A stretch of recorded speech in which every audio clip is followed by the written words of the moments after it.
What's up, Infected? It's Wolf of the Quarantine, and this is Kickstart Your Week. So I know some of you guys are a little alarmed right now. This is a little different than I usually do things, and I'm trying something out here.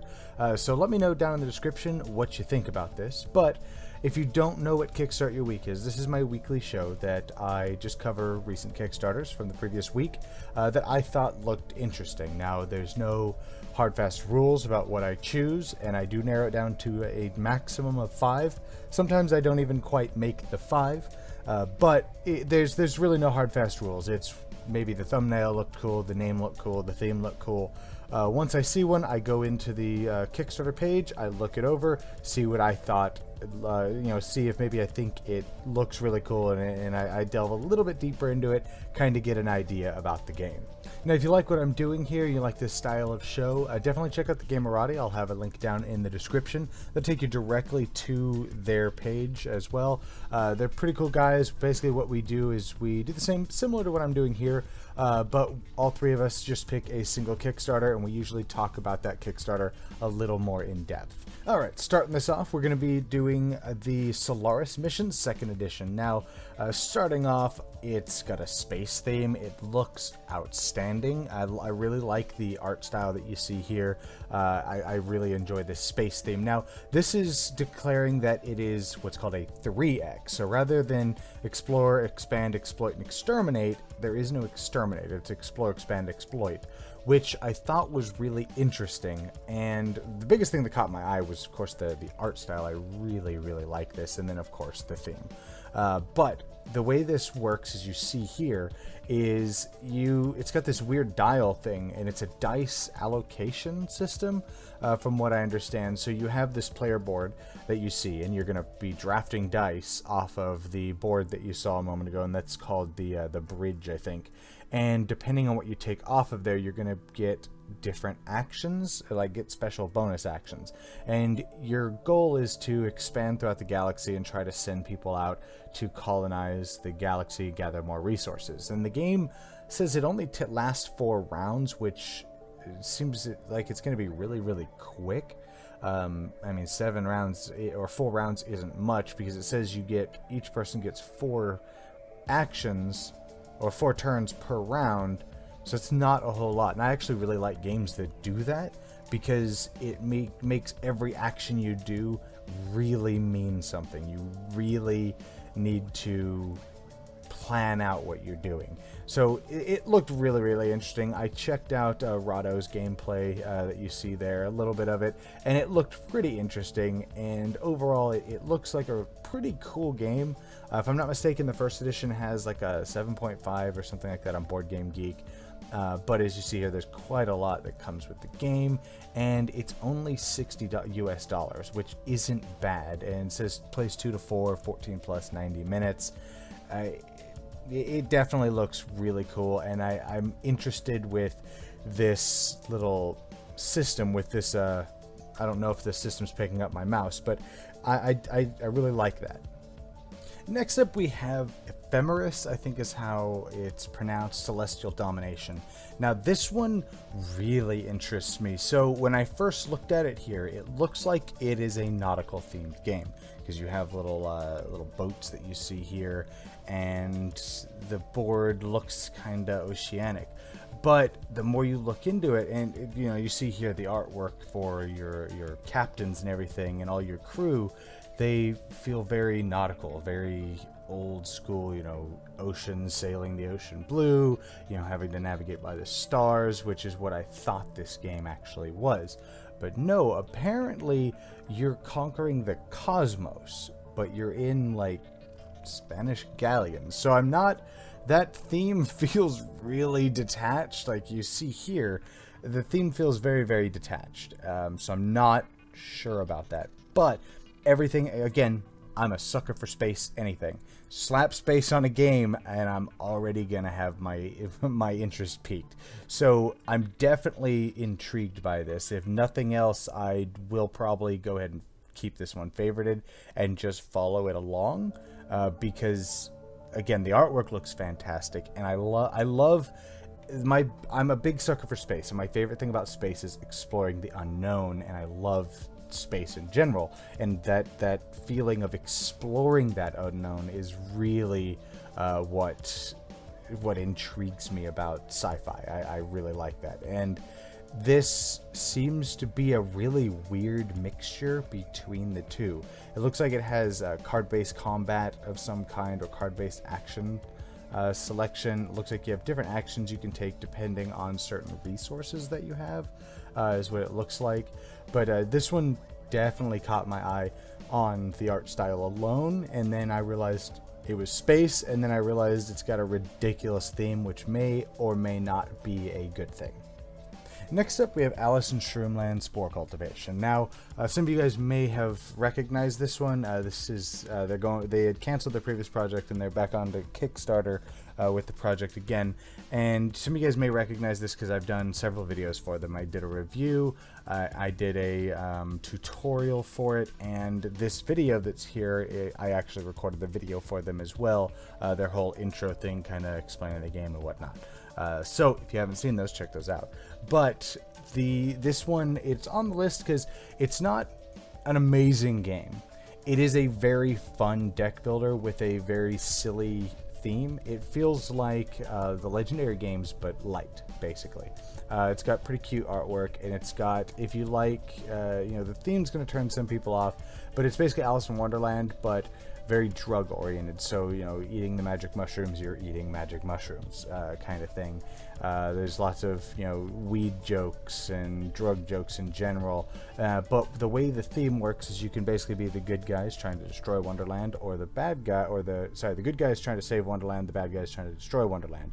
And your goal is kind of different depending on what you're doing, but then it's got a couple other really interesting mechanics along with the game where it feels like Legendary light, basically, because you have, so there's some of my videos, but you have these enemies that are slowly marching across the table to, once they reach the other side, similar to like Legendary, once they reach the end of the line or whatever it is that you're doing, then they flip over and just really bad stuff happens. And so you're wanting to cooperate with your opponents or with your allies to kill the creatures before they get to your base. And so again, it feels very Legendary light. This game does deserve more attention than what it's getting. Like I said, it's nothing that's going to blow you away. It's nothing super revolutionary, but if you like deck builders, it is a good, fun game. So I put it on this list because I have played this, and I can guarantee that it is a very entertaining game. Next up on the list, we have Trickerion Dalgard's Academy. I'm pretty sure I butchered that name, but this looks like an expansion to Trickeron, I think is how you pronounce it, the original game. And I've heard a lot about this, and I really enjoy the theme. Apparently, it is a worker placement game where you and all of your opponents are rival stage magicians, basically. Back in like a ye olde type era, and you're just trying to outperform each other. You're hiring on crew, you're trying to perfect tricks, and so on and so forth. You're just trying to be better than everybody else, basically. Where this game comes in is it adds a new location called the Academy, where you can build classrooms. You can, as you see up here, where to go? Yeah, you can build classrooms. You can, to have more students. You can practice new tricks. You can teach tricks to the students by practicing the tricks. You can make them better, which is really cool. I remember when I was a lot younger, I want to say I was like 10 or 11, something like that. I really, really liked stage magic. I didn't delve too deep into it, and I lost interest for various reasons, but I really, really liked stage magic back in the day. And so this game looks like it's basically that as a board game, so I'm really curious about how this is. And then on top of that, the expansion adds a solo mode, so if you have difficulty getting people together, or you just like the solo game, you're up against an AI, which is basically like a Legendary magician's like old assistant that went crazy with power or something, or fame or whatever, and basically you're just trying to, like, I guess, outperform him. I'm not really sure if you're actually doing real magic or if it's like stage magic. I should probably point that out. It looks like you're doing stage magic, but I could be wrong. But so this one looks like it's a no-brainer if you already own Trickerion, whatever. It looks like it's a no-brainer to just get it. But if you don't, and it's something you've been looking at, for $115, it looks like you can get everything. The original plus the expansion, which looks pretty cool. US dollars, I should probably mention. And it looks like you get a lot of bang for your buck here, in terms of how much stuff comes in the game. You get all these modules, all these expansions, a solo mode, metal coins. I'm a sucker for metal coins. So I love metal coins so much. You have no idea. It looks like it's got some double-decker plastic trays, so I'm guessing some inserts, which I'm also a sucker for inserts, which is always good. Yeah, it looks like they fit inside the box. So yeah, what intrigued me to this game is the allure of magic. So even if it's not stage magic and it's actual magic, it still looks like an interesting concept, because if it is actual magic, it looks like it might be on par with, very similar to Argent the Consortium, which is one of my favorite games of all time. Whereas, this is a little bit different. Argent Consortium, you're trying to get votes and stuff like that. You're not trying to outdo your opponents. But either way, it looks really, really cool. It looks really fun. The price of entry, it looks like, is, if you're just wanting the expansion, is $35. $65 if you are just wanting to upgrade your, I guess, original pledge. And then $115 if you want the whole shebang, cash and prizes. And lastly, we have Amerigo and Merlin from Queen's Games. Now, it also includes a game that, if you scroll further down, called Immortals, which I'm going to talk more about Immortals at the very end. But I'm going to briefly talk about Merlin and Amerigo. Now, I'm a big fan of a couple of Queen's Games games. I think there's an echo in here. So I'm a big sucker of this cube tower. Now, if you don't know what that is, I have Shogun. It's actually one of my all-time favorite games. Shogun is phenomenal.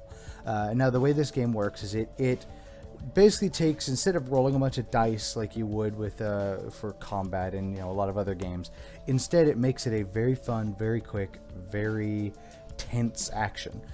You have 5 dudes, I have 5 dudes, we pick up these cubes, we throw them in the tower, and if you look closely at that tower, you can see that there are weird things inside of it that hold on to the cubes. And it's a self-balancing act, basically, because whatever comes out, that's how you determine who's going to win. But if you lost that fight, that means some of your cubes are still in that cube tower. So later on, those may come out and help you when you need it. And that's what I love about this cube tower. It's such a phenomenal design choice. I love it. Love it, love it, love it. So, with that said, now that that's out of the way, I've never heard of Amerigo or Merlin. Money permitting, I might pick up Amerigo because it looks like it's like a ye olde, like, ancient world discovery game where you build the world is always kind of random, and what you discover or what actions you can take varies on what cubes come out of the tower, which is really cool. So each cube looks like it dictates different actions you could do down here. So you're gonna, I guess, have a pool of these cubes every turn, and you just chuck them in the tower. Whatever comes out, boom, that's what you do that turn. Or those are the actions you're allowed to do that turn. And I'm assuming there's ways you can, because with this little rondelle here, I'm assuming there's ways to change, maybe combine these two to change it over to this and kind of mitigate so you're not just always doing, like, where you don't feel like you have control. But even if not, I'm assuming that depending on the actions you take, you have choices of where you take them. So I'm not super worried about that, but it looks really, really cool. It looks like you're colonizing the area. There's natural landscape tiles. There's little houses and farms. Words are difficult today. And it looks really, really cool. And I'm a big sucker for exploration in general when it comes to games. I love exploring. I swear, the world's been discovered. The next big thing is exploring space, and I wish I was able to do something like that. Like, even though space is big and boring, but I love the concept of discovering things, and it looks like that's basically what this game is just a big game of find some shit, and that really intrigues me. So there's that. That's Amerigo, and as you see here, these the things fall out, you build a thing.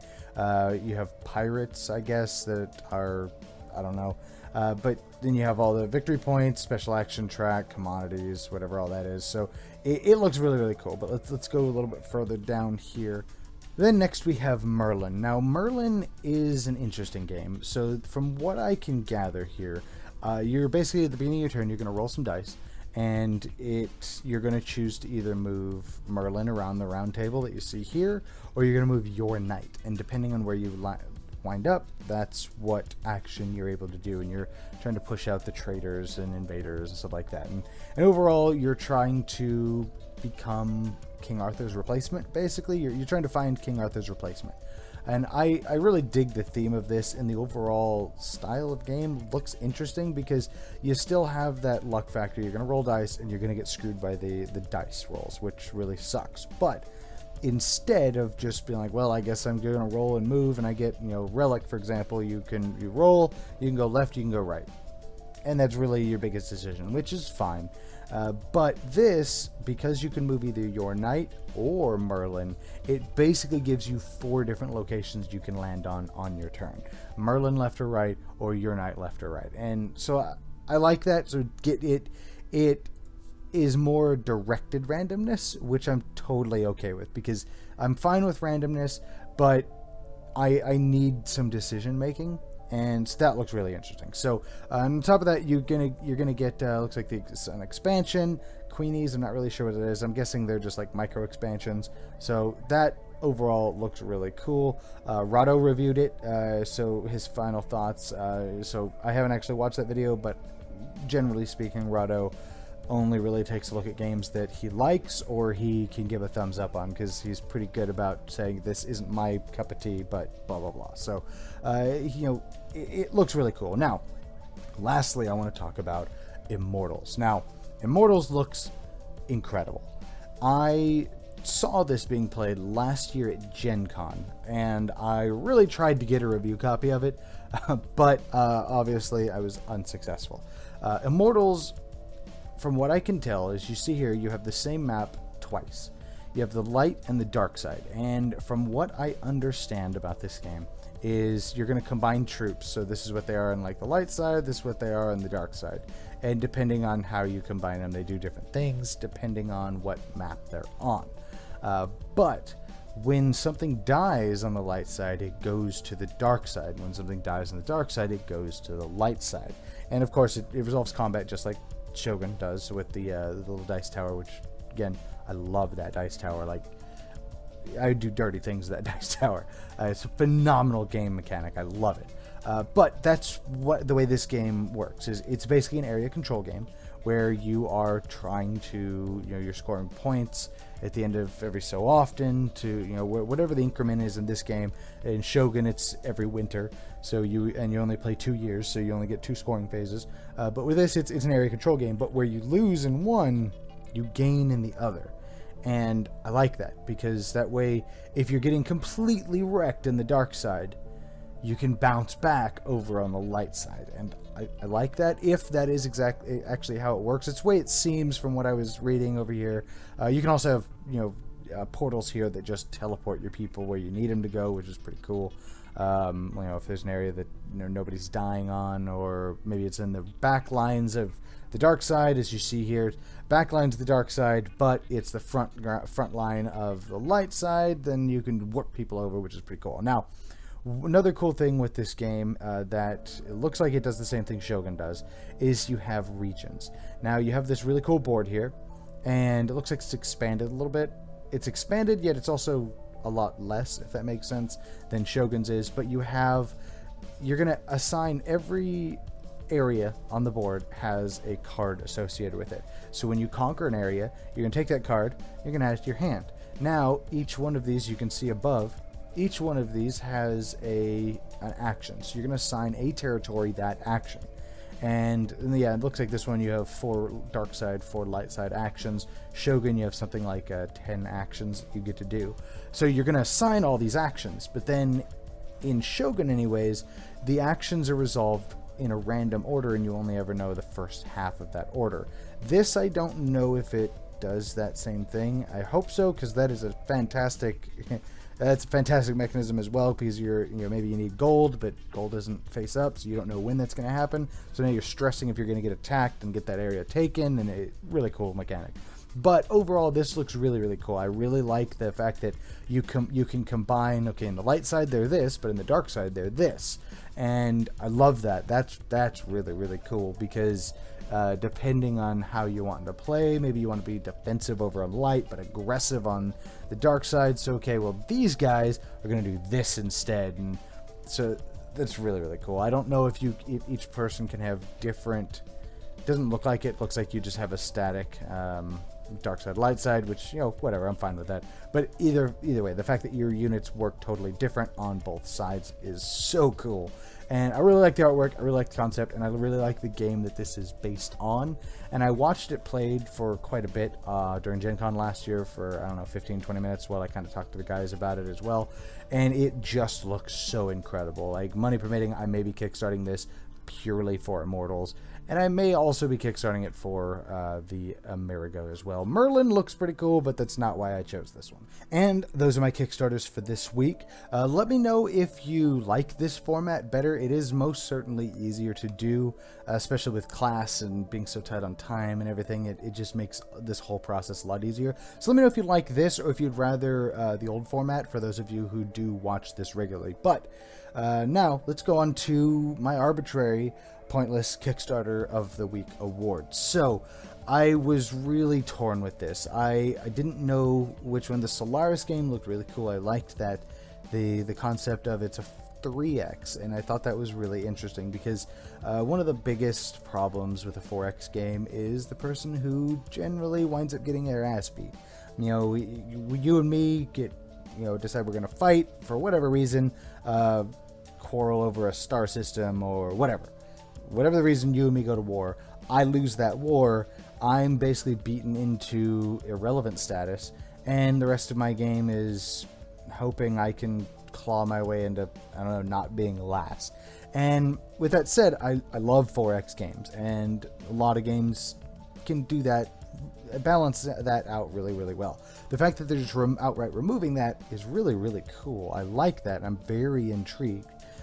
But I actually have to think that my Kickstarter, my arbitrary Kickstarter of the Week award is gonna have to go to Immortal specifically, because I've played the game that it's based on.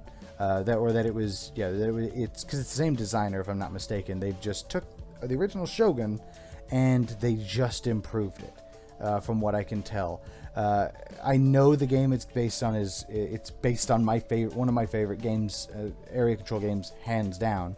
The company that makes the game, Queen Games, is a pretty good company, and I love that concept of, it's got that small world-esque style where you combine your heroes. Now they do something different. Next game, you play with the same light hero, but combine it with a different dark hero, you have a totally different game.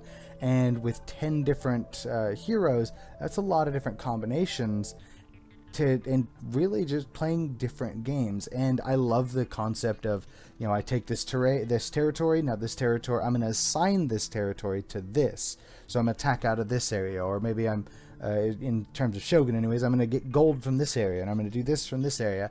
So I really like that. And then the fact that when you die, you go over to the dark side and vice versa. So if you're losing in one area, you can pick it back up on the other, so you're not totally out.